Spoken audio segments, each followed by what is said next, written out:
Welcome, college basketball fans, to the Full Court Press Podcast with LT and Sammy D.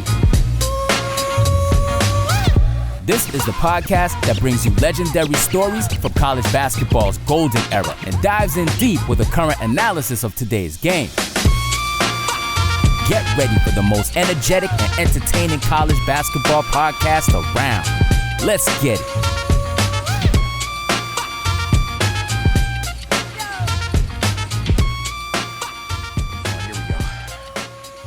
Hello and welcome to another Full Court Press, a college basketball coaches show brought to you by the Full Court Network. Luke Taylor in the saddle. I'm going 1-1 with this great coach's cum laude. Couldn't be Magnum cum laude. Probably one of the smarter coaches, at least on a degree sense, that we'll have on the show. And, you think Greg Kampe's got nice sweaters. This guy's got, Greg Kampe's got nothing on him. But we got, don't forget to subscribe, rate, and review wherever you listen. Follow us on the Full Court Network, whether it's on YouTube, smash the subscribe button, or on Apple Podcasts or Spotify, give us a 5-star review. So we got Queen's University, the Royals. Love the Royals. I wonder what you guys' colors are. But we got Grant Leonard on the Full Court Press. Coach, welcome to the show, Coach. Yeah, thank you for having me, and go Royals. Go Royals. And as amazingly as it sounds, royal blue is only like a tertiary color. Navy blue is our main color. That's interesting. Yeah. That's interesting. That's interesting. I'm a little bit disappointed. I got to get you a Full Court Network sweater, not a sweatshirt, a sweater. So one of my favorite sweaters you wore around Thanksgiving was "Leftovers are for quitters." You obviously look like you've never had leftovers before. No, never. No, I would never do that. The funny thing is, someone asked me after the game, like, do you think that your team, took you seriously because you're in a sweater? And I was like, I think Bob Knight won a lot of games in a sweater. I'm just thinking out loud, though. Yeah. I mean, you have all these different. Where did the sweaters come to be? Because you're kind of a fashionista for sweaters. Yeah. During the holiday season, we're kind of like hitting full stride basketball wise. And, people can say that, you're a little too locked in on the holidays, like not enough on the holidays, but on basketball. And so I kind of got accused of being bah humbug. And so years ago, to counteract that, I started wearing joyous holiday sweaters, and it seemed to rise everyone's spirits. And so then I started having fun with it, wearing it during games. And now it's kind of become a thing. What do your players think of it? They actually absolutely love it. I mean, they think it's funny, and they actually were going to wear some for warm-ups this year, and they just end up kind of chickening out. Yeah. What's sissies? You got to get new players. Don't worry, you'll probably have new players in a couple months anyway. So what I love about you, too, is on the Instagram, on your Instagram handle, or, whatever the, top bio, says unsolicited recruiting requests will not be responded to. Please respect. I'm still waiting to respond to mine. I'm 49, 6'2" and a bit, lost some weight, got 3 kids. I'm available. I can come cheaply. So the funny thing is, I have it on all my bios, all LinkedIn, Facebook. Twitter's the worst. Half of our followers on the Full Court Network are like people looking for basketball scholarships. I don't think they understand what we do, but that's okay.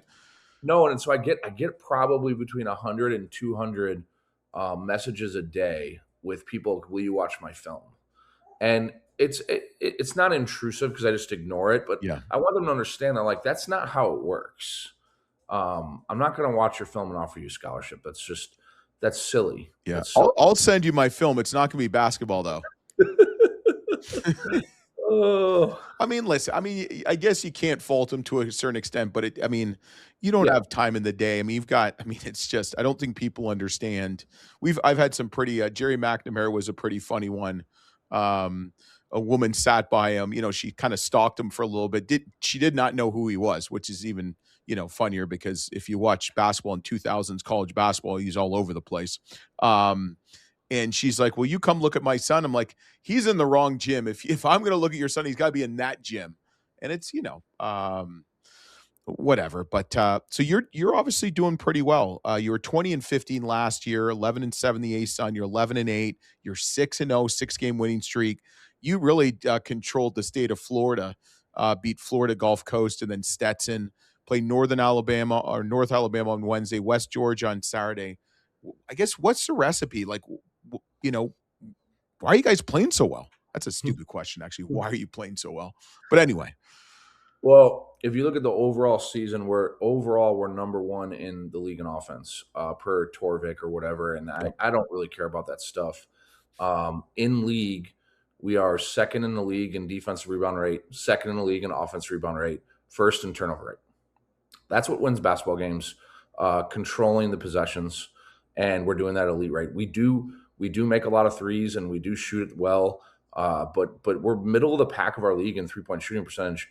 Really, the separators are we don't turn the ball over, and we rebound really well, and that's pretty consistent every year. I've studied the ASUN champions the last 3 years as we're trying to get our feet wet in this league, and the team that wins almost always is the team that takes care of the ball the best.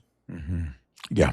Yeah, I would agree with that. Has your kind of recruiting philosophy evolved? I mean, I see you're very heavy in JUCO transfers.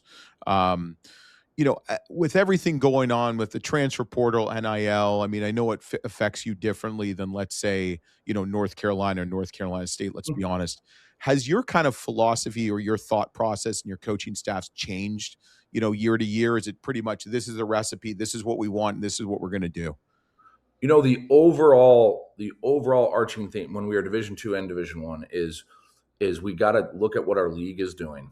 All right. And we have to get players that if we stack them up year in year, we look like we have the best team in the league. Okay.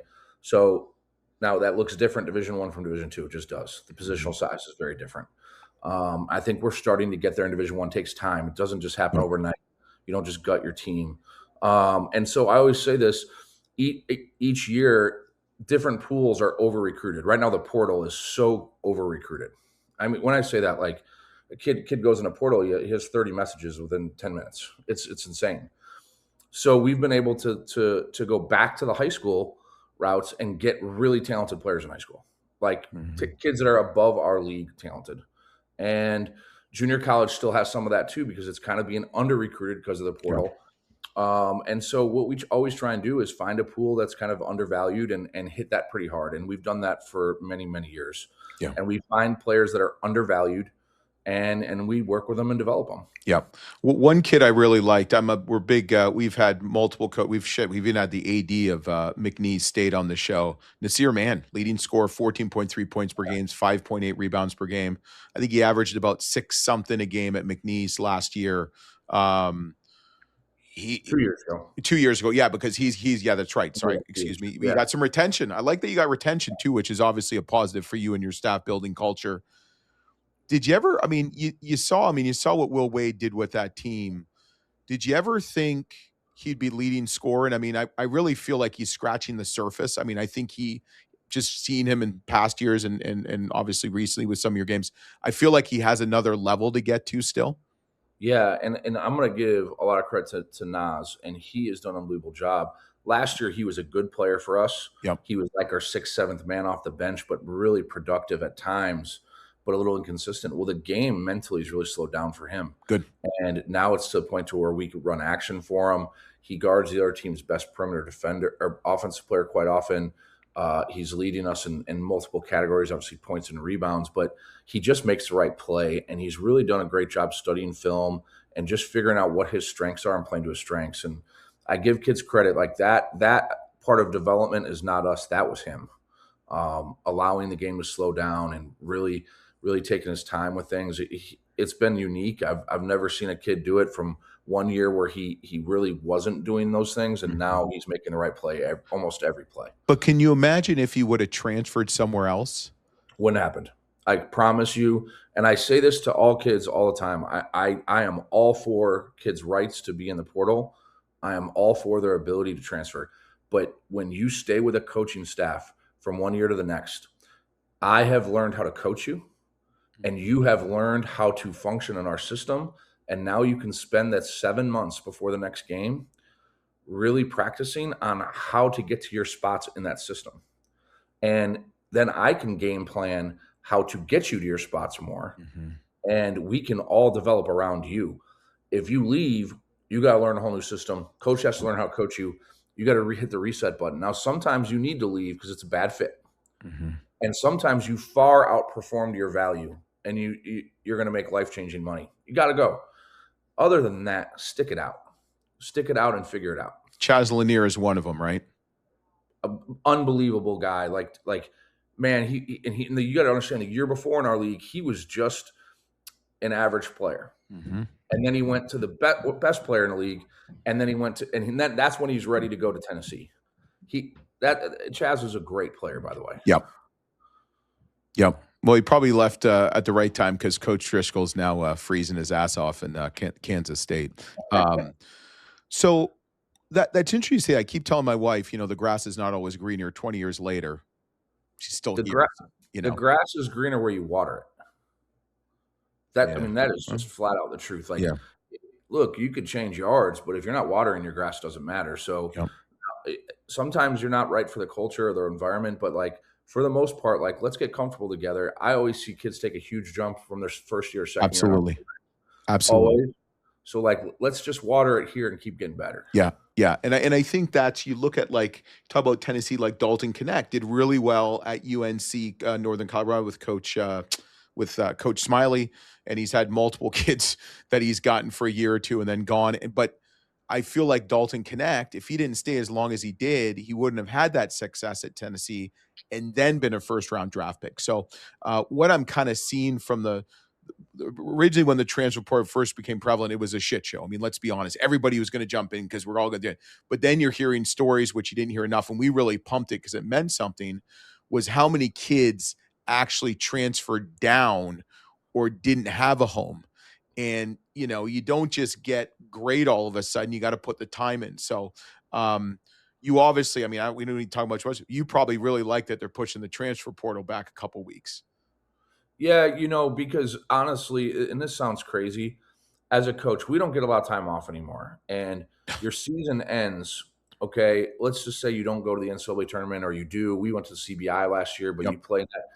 The portal opened, and like our game ended, the portal in the CBI, the portal opened 2 days later. So like, I got 2 days off? Not really, because I had to have exit player meetings. And then the portal stayed open. And then by the time the roster was signed, I think I had 2 weeks before our first summer practice. Yeah. It's a lot. And so like, look, I'm not, trust me, I'm not crying me a river on this. Right. I have a great job and a great profession and have an unbelievable quality of life. I coach basketball for a living. So the fortunate things that I have are amazing, but it is tough on some coaches, because sometimes you feel like you're drinking from a fire hose and it does not stop. Yeah. I've never drinking from water hose. Tastes good, especially when it's really hot and it's, you get that rubbery thing. Yeah. The worst is when the water comes out really hot. That's not a good sign. You try not to swallow that, but here nor there. But it's interesting because we were at the first and second rounds last year, and literally that Monday, the transfer portal. So you had guys, and we're asking, Coach Izzo, Coach Oates, because they were there when I was there at Cleveland, is how do you balance keep still playing in the tournament, trying to play a national championship and retain your roster? Okay. But then what's even crazier is we're at the Final Four in San Antonio. And I'll be honest with you, the Florida Gators were out till on the Riverwalk till 1:32 in the morning. But it's silly because my biggest thing is I wish what they would have done. And listen, I love it. I'm happy they pushed it back. The NCAA tournament's the greatest spectacle. Let's not take away from that and the kids and the coaches to enjoy it. But my thing is, why not just wait another week? Give it the NCAA national tournament's Monday, the following Monday. So just give some coaches a chance to breathe. Shit, let alone win, enjoy winning the Natty. So this is how crazy it is too. And I'm not going to say the kid's name because I actually love him. We had a kid that played for us last year. He's a good player. One unbelievable was a good player. And before we went to the CBI, he comes in. The portal's not even open yet. And he's like, Coach, my agent told me I'm going in the portal. I said, hold on. I didn't even know you had an agent. Wait, first of all, Coach, you're using the name agent lightly. Gotcha. We're going to get to that. Yeah. But he looks at me and he's like, I'm going in the portal. And I said, well, it's not open yet. He's like, yeah, but I got to get ready because I got to do 3 straight weekends of visits. So hey, and my agent said, if I want, I can come back to Queens and also I can play in the CBI. And I said, well, who's your agent? And so he told me, and I'm like, that's great. And then I was like, but I choose who plays, not him. And if you are going in the portal, you are no longer a member of this team. You can clean out your locker. It's fine. I support you. You're going to graduate. I love you. You're queens for life. But clean out your locker. I don't want you around the rest of the team right now. We're focused on winning the next game. And he looked at me and goes, can I come back then? I go, so you don't get what you want and you want to come back. I said, now, if I did that to my significant other, she would say, we're going to divorce. Like, hey, I'm going to go date some other people, and if I don't like them, I'm going to come back. No, that's not how life works. So it does to some people, Coach. Well, and that's the problem, right? I mean, for you and I and the mass majority of people, that's how the world works. But to some, a very few, someone will take them back, I guess. I don't know. Someone's dumb enough to take them back, I guess. I don't know. I'm not never saying never. Every instance is different. Yep.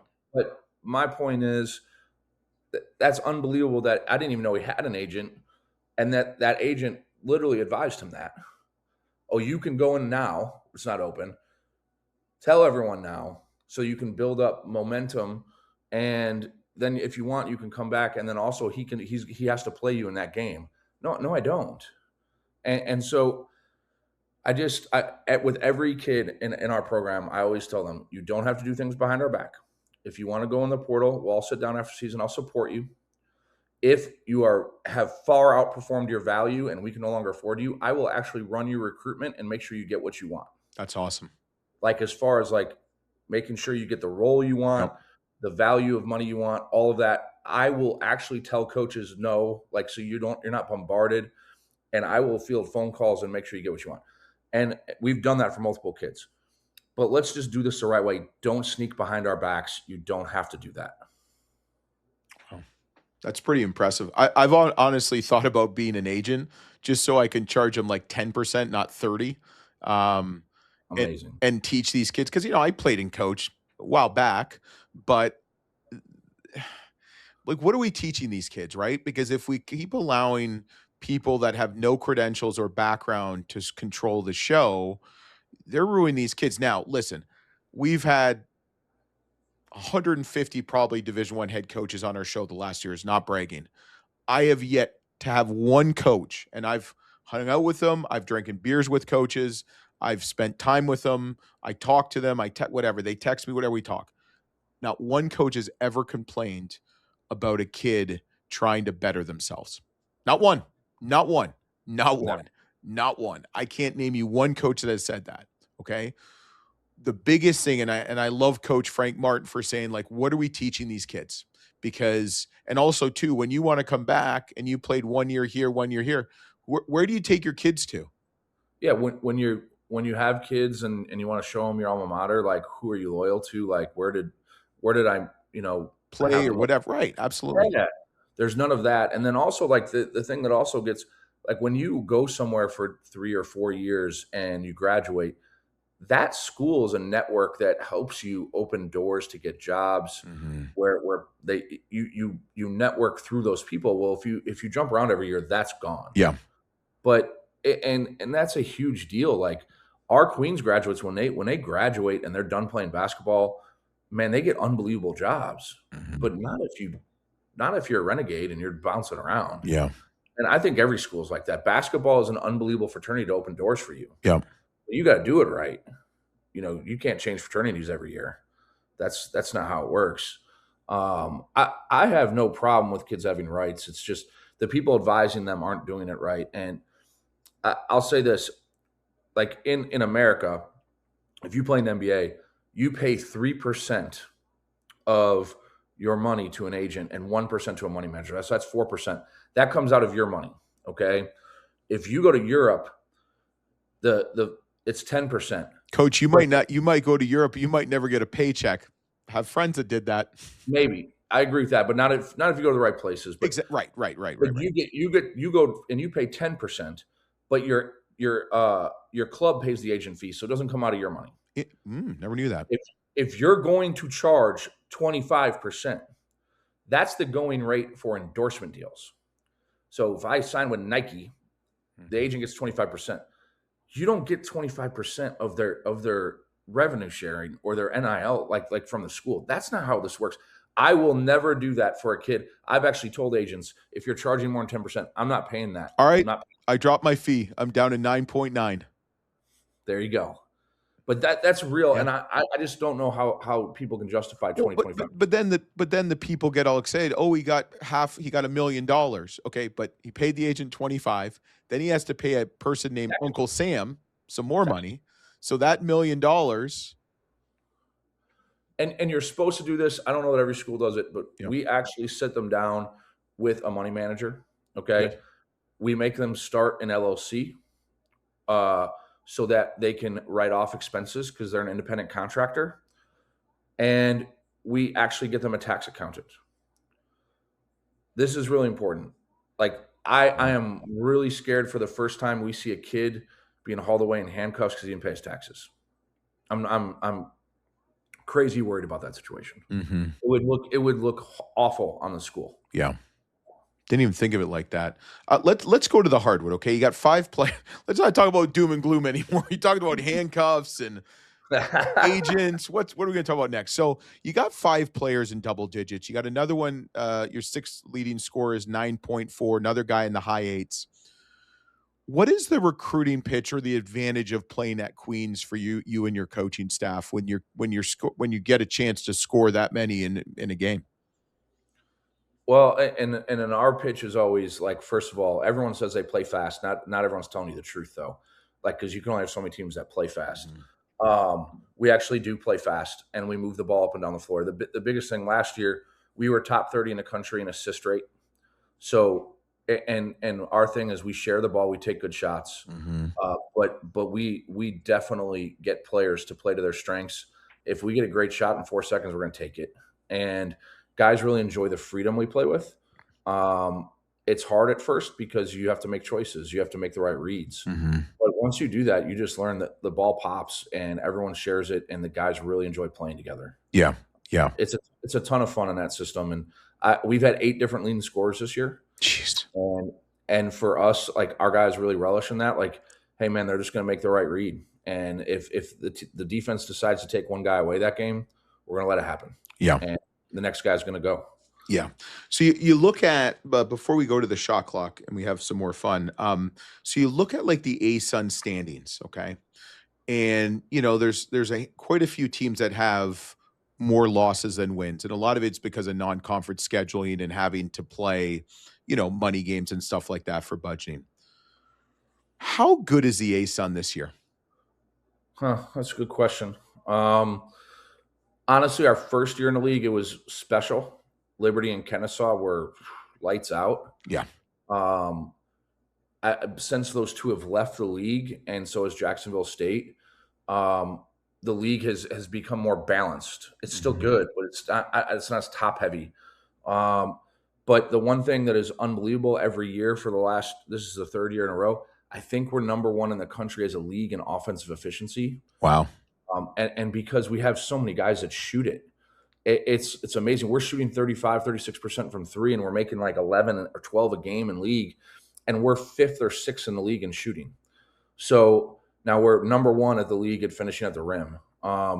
But that the league is so good offensively, and I never knew that until I got in the league, like how good Donnie Jones is an offensive coach. Oh my gosh. Jones. He's so good. Like good operator. Yeah. And there's just so many coaches like that. And you're just like John Schulman at Central Arkansas, man, he can carve you up. Yeah. So, and if you make a mistake defensively in this league, you're giving up a 3. Now, usually they make it, but not all the time. But so the ASUN's really good offensively. Conversely, not as great defensively. And I think that's because some of those bigger schools have left the league, and that's brought our league down defensively a little bit. Yeah. Yeah. Let's be honest. You're happy Liberty's gone, though. Heck yeah. Heck yeah, I am. They had the 2 best arenas in the league. Like you go there and you're like, well, man, Jesus pays well. It was amazing. Jesus pays well. The next coach, he was making $1 million more than the next highest paid coach in the league. Seriously, at Liberty? Yes. Yeah. And rightfully so. Richie's a great coach, and his first job ever was at Queens, so always got to pump ourselves a little bit. His first assistant coaching job ever in 1988 was at Queens University. So we love Richie, and he's actually a friend and a mentor. But Yeah. man, he was owning the league for a while. Yeah. Yeah. I'm not a big fan of him because he's never been on the show, but whatever. Screw him. No, he's a great coach. I guess if you were to say one word to describe, I guess well, actually, let's do this. So Sam usually talks about the shot clock. And so the shot clock, what it is just a quick, easy kind of, just going to have some fun. One word answers. If you've got a story, obviously don't use one word because that's physically impossible. Though some coaches have tried, it's pretty comical. But just kind of quick, we're going to have some fun. So first question I'm going to ask you, one word to describe ASUN basketball. Oh, scoring. Plural. Like that, plural. Cum laude in psychology from William Penn. There you go. In lovely Iowa. If you've never been to Oskaloosa, go try it one time. Just once? Just once. Just once. All right. Best coaching advice you've ever been given? Yeah, never turn down a basketball opportunity. Which is funny because it says unsolicited recruiting requests will not be responded to. Please respect. It's kind of like hypocritical statement right there, Coach. Well, this is different. You're giving coaching advice, not. Oh, that's true. That's true. But Bart Lundy told me that, and honestly, I probably don't have this job if I didn't coach in the TBT. But I also probably never get anywhere near this platform if I didn't volunteer and coach at Hoop Group and Eastern Invitational. And so just never turn down those opportunities to coach, no matter if they don't pay or anything. Yeah, yeah. We've had Coach Lundy on the show a couple times. Good dude. Really Great. good dude. I know you're a big fan of his and stuff like that. And he left Queens. He's like, I don't feel like going from Division II to Division I and making that transition.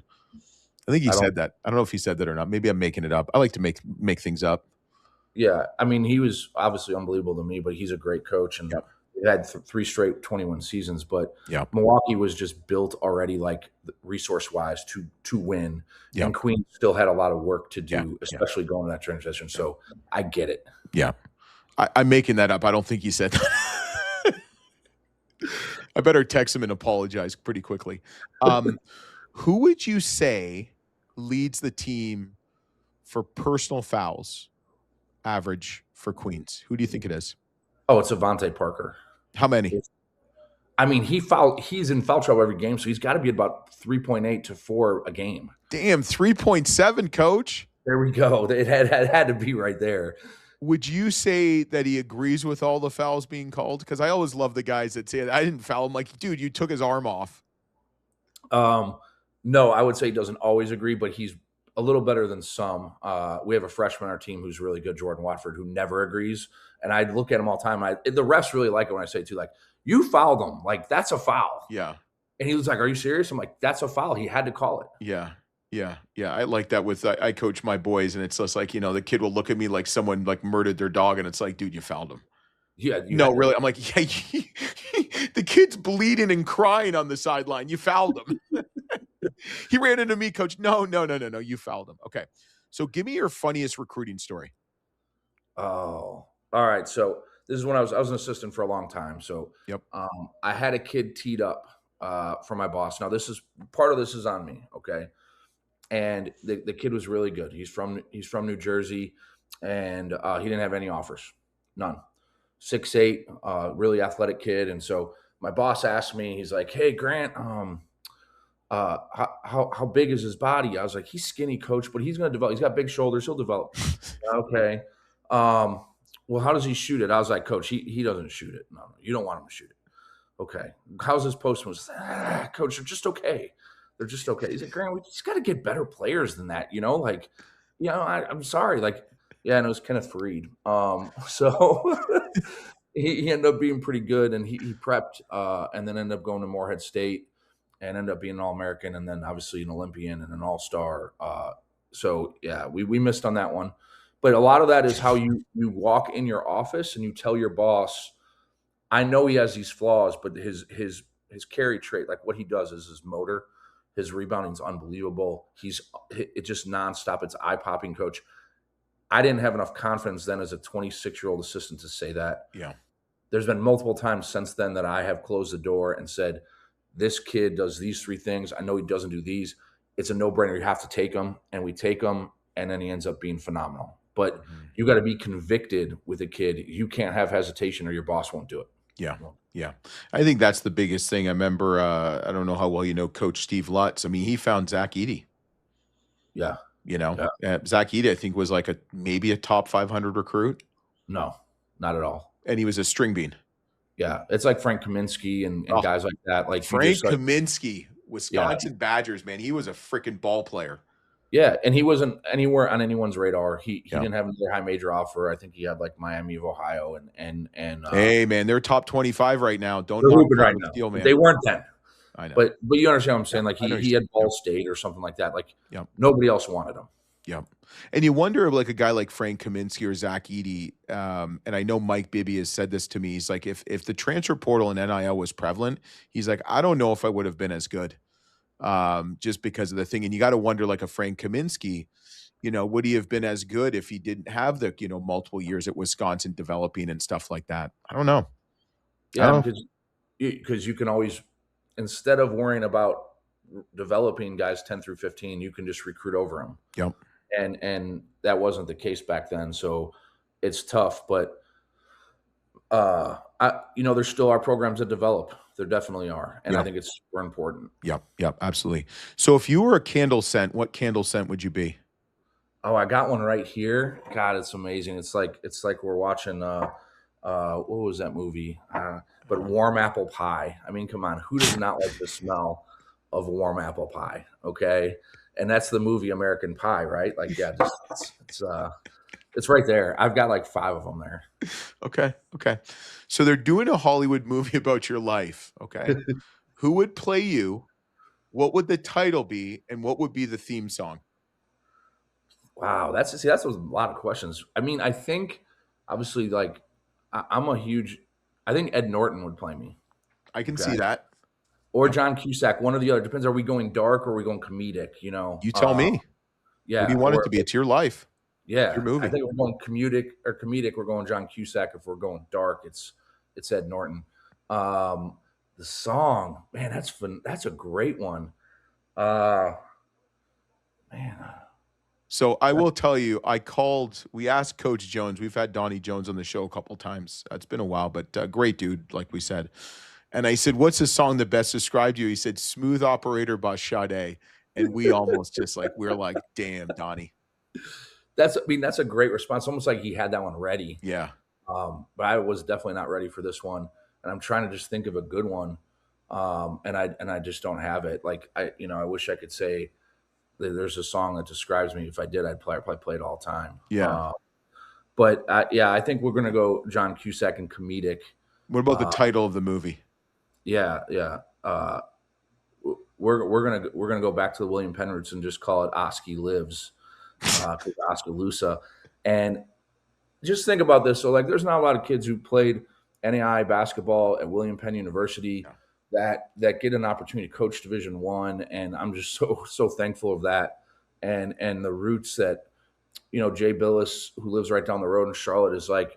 He introduced me one time. He's like, he's one of the few coaches now that just came up the old school way, coached high school, Division III, Division II, it's now Division I. And I've just been fortunate to be around great people and learn lessons and being able to apply them and have the success we have now. And I wish more people would take the route I have because I've actually coached at every level. Yeah. Instead of like just ordered pizzas.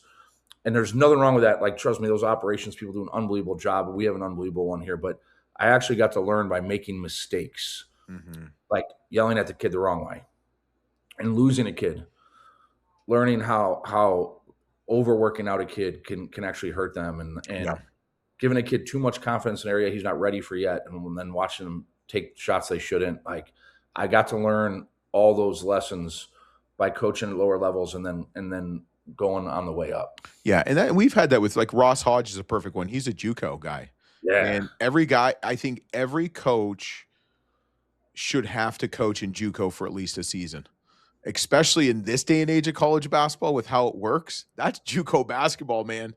You ain't recruiting guys for 3-4 years. You're recruiting for 1 or 2. JUCO Johnnies. I was actually a JUCO player. I played at Elgin Community College, and it's just a different way of life. Yep. And even the JUCO I love JUCO players because one, they don't ever complain about what they get. Chip on their shoulder. huge chip on their shoulder, and they're just super competitive. And because they've had to fight for everything they've gotten. And so shout out to all the junior college coaches and players out there. Huge fan of that. And I wish more kids had to get it out of the mud like that. Yeah. Absolutely. It's like I tell my kids, you have to work at a restaurant in the kitchen to figure out, how hard life is, because that can be pretty hard. Same with JUCO. It's like you ain't riding on planes, you're going on buses, and you ain't eating anywhere fancy. It's you're doing your own laundry on the road too. You're doing your own uniforms a lot of times too. But Coach, really appreciate it. One last question we always follow up with. You're going to get the podium here. Give a shout out to what can the Queens fans, alumni, boosters, students, what can they expect the rest of the year from Queens Royals basketball? Well, and I think this has been a staple of our program since before me, and then even before Bart Lundy with Dale Lair. You're always going to get an unbelievable effort. Like, we play a very fun style of basketball. We're athletic, we shoot threes, we dunk. But the biggest thing is we always play hard. And no one has ever accused a Queens team of not doing that. We don't lie down. And that's why we've had so much success in this transition, and we've kind of overperformed the expectations. It's because we have kids that have chips on their shoulders that play hard. And that's what you're always going to get from Queens. And we're a little bit bigger and more skilled this year, so we're having a little more success. But the foundation has been there since Dale Lair, all the way through all the great coaches that have coached here, and Richie McKay and Josh Schertz and Bart Lundy, and you go on and on. It's unbelievable, the people that have coached at Queens, but they've always recruited kids that are undervalued, that play hard, and that are going to make Queens fans proud. Yeah. You like dancing? I do. Yeah. You're hoping to be dancing about a couple months, don't you? Hey, one game at a time, 1 4-minute spurt at a time. And I, just had a conversation with our team today. Now we're the hunted, and we can't let our foot off the pedal. It's an everyday thing. And so they're learning to play with those expectations. Yep. Well, Coach, you're going to stick on one more second while we upload. We really appreciate it. Check out the Queens Royals, and we love the ASUN. Really underappreciated, really good basketball. I'm excited when you play Austin P is going to wear the fatigues, the Army fatigues. You should bring a really cool sweater. You should get like a sweater with his just face, with Corey Gibson's face on it, and then Lipscomb is, even though Lenny Cuff's gone to Samford, Lipscomb's a great program, what have you. But Coach, thanks so much. Don't forget to subscribe, rate, and review. Follow us wherever you can on the Full Court Network. And Sammy and I will be back next week on the Full Court Press, the College Basketball Coaches Show.